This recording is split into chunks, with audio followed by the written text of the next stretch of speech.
She suddenly left work and within days boarded a bus with a one-way ticket. And now all of us are asking what happened to this Florida mother, and are the police any closer to solving this mystery? Let's talk about the case of Erica Johnson.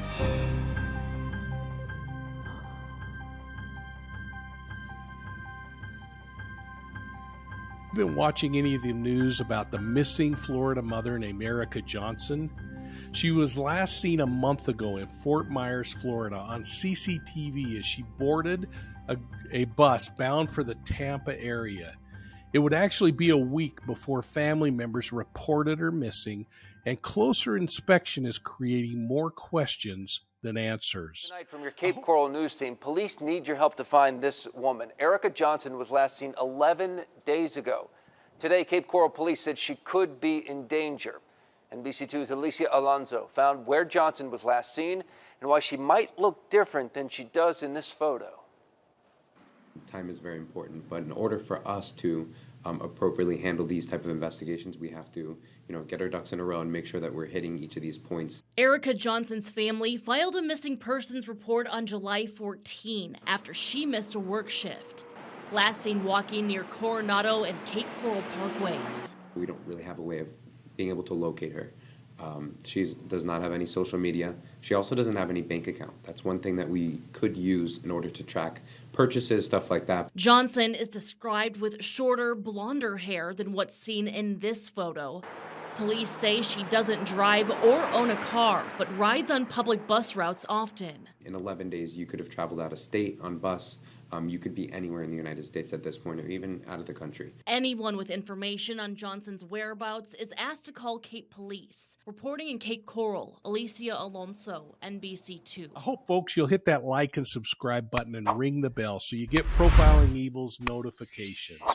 Now, this missing woman was last seen boarding a bus bound for Tampa, Florida. She had a suitcase, her pet rabbit, and a travel pillow with her as she climbed aboard the bus at 5:21 a.m. Now, friends say she was acting strangely before leaving, but I'm wondering if this was a planned departure that came about quite suddenly. And here's why. Johnson suddenly canceled a scheduled visit with her children just before she left town. Now, on July 5th, Erica Johnson told a co-worker at the hotel where they were working, she worked as a housekeeper there, that she didn't feel well, and she convinced the co-worker to take her out to the bus stop. Now, it's unknown if she was taken to the Fort Myers bus terminal where she was spotted at 5:37 p.m., or if that's a location after she went somewhere else. But either way, we know that she exited the bus, catching it closer to the hotel where she worked. Now, it's important to note that traveling by public transportation is the way that Erica Johnson gets around. And so this is not abnormal for her to be jumping on public transportation. Another interesting observation I had is that she's not carrying anything abnormal when we look at these photographs of her as she's leaving work and getting on that bus. She's wearing a mask. And I wonder if that's supportive of her claim that she was ill, or if it's something she does preventatively. These are really important behavioral questions that I hope that investigators are resolving.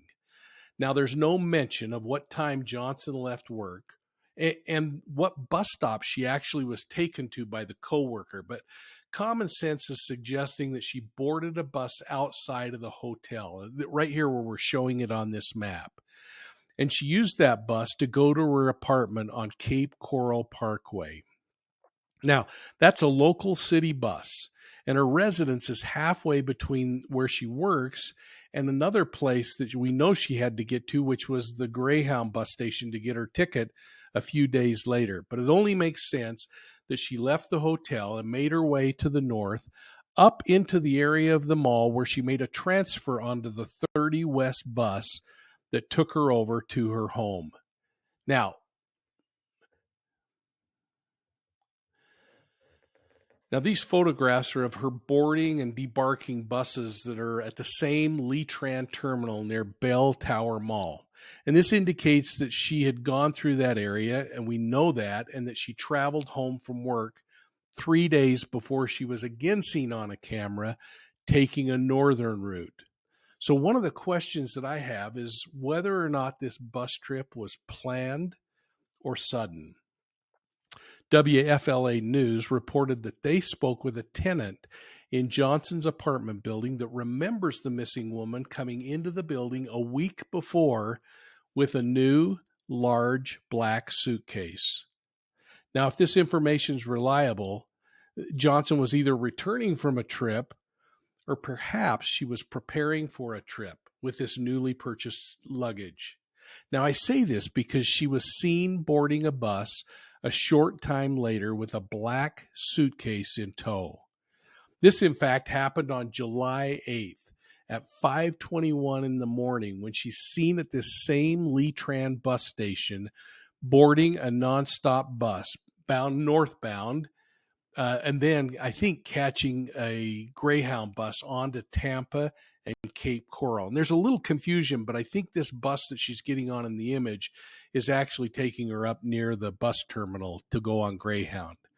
She has a black suitcase, a travel pillow, and according to reports, her pet rabbit in tow.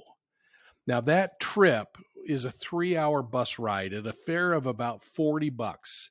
You can get a ticket for a little less, but as the cost goes up, it gets you a faster trip. And I'm not sure that those would be nonstop if she went cheaper tickets.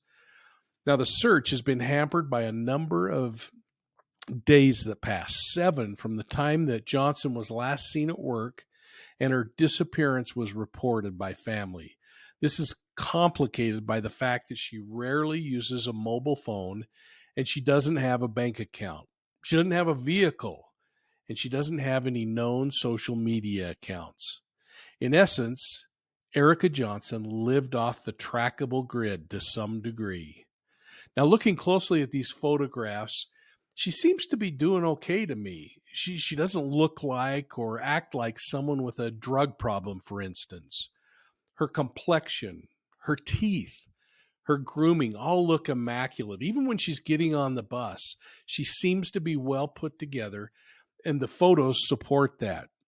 Interviews with family, friends, and coworkers in this case are going to be really important as police try to piece together whatever it was that enticed this woman to pack her bags, to load up her bunny, and head off to Tampa, Florida. And keep in mind, that bunny is really important in my opinion. Now, wherever she was going, she took that bunny with her. So I want to know, was this a comfort animal? If so, was it a documented service animal where there would be registration information, perhaps information that would lead back to a physician, a psychiatrist, or somebody who could provide more information regarding her state of mind and her relationship with the bunny? It appears she really loves this bunny, and according to reports, she was often seen with it. So I don't see her, if she was being drug away, grabbing the bunny. If she planned on going away, she's going to probably make sure it's taken care of. Now, keep in mind that her cancellation of visiting her children actually occurred a month earlier in June, according to all the media reports. That could have been weeks before any of this happened, and we don't know if there were other trips to the Tampa area during that same month. So one thing I'd be looking for are indications in the apartment or through conversation with friends and family if she had a new relationship, a boyfriend in Tampa. Following that course of thinking, I think about potential locations. It may be that this woman is perfectly fine living out her time in the Tampa area, or perhaps she met with foul play. This is the kind of case where previous behavior is so important. Things like how often did she talk to her children? How long would she go before the next call to family members? What's her work history? Did she leave work after collecting her latest check, or was she expecting more funds from work? How often did she connect with family and friends? And was her rent paid up, or was she behind in rent and other bills? All of this information can lay the groundwork about motivations to leave or provide clues about what happened to her. So I'm wondering what your thoughts are about the comments made by her mother. Is this behavior they are used to, or is it something that's out of the norm?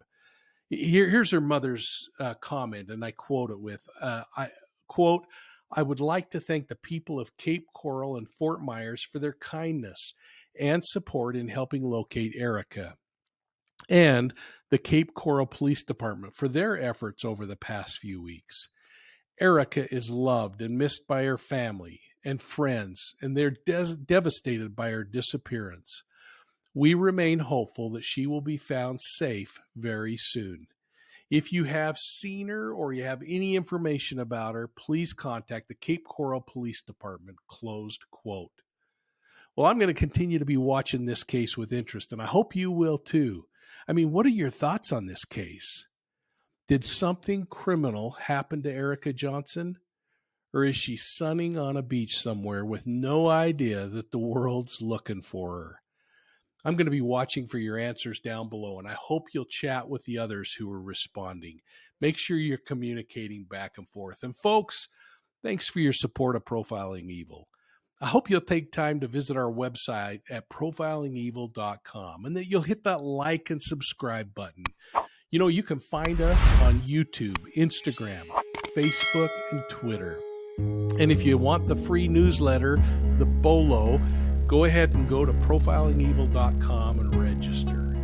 I think you're going to really like our channel memberships if you're interested, and I'd invite you to check those out. Your financial support helps us a great deal. It's really appreciated. So from all of us at Profiling Evil, thanks for your support, and we'll see you soon at the next crime scene.